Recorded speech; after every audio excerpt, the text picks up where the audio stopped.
Having shaky hands is a very common problem that people encounter while nail designing.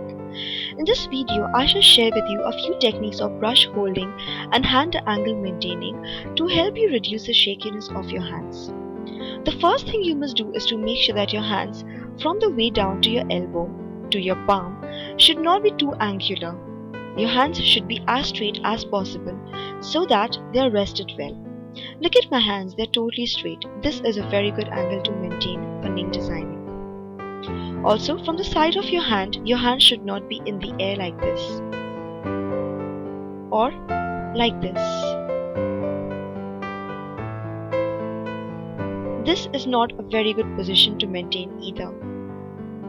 The best position to maintain is one where the side of your hand is resting on the table. This way you'll be able to get a better angle while drawing on your nails. Your brush should ideally be thin and light-weighted so you can move it around easily. Most artists prefer holding the brush like they would hold a pen. It suits most people. Of course, your style may be different, so you'll need to discover that for yourself.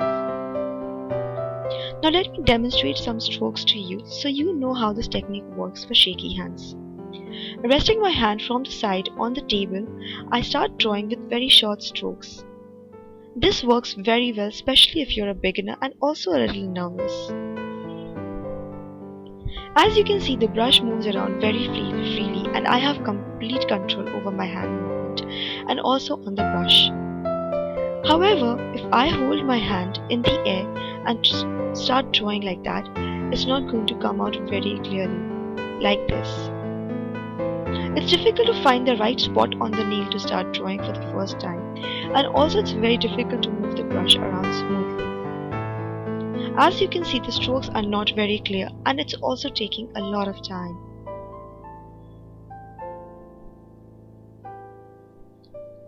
This is because the weight of your hand gets concentrated on the brush and it's difficult to move your hands around. As you can see, the first two strokes are neat, the next two strokes are not as neat. Now I shall rest my hand on my pinky finger, partially, and try to draw some thin lines. This works too. This is because the weight of the hand is still concentrated on the side of the table.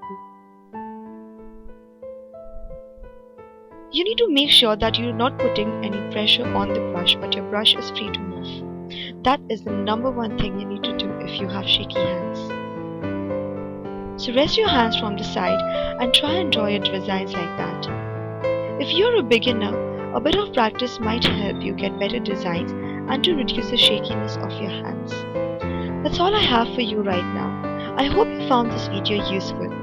If you have any more ideas or any experiences to share, you are welcome to join in the comment box below and give your ideas and tips for others and of course for me to see.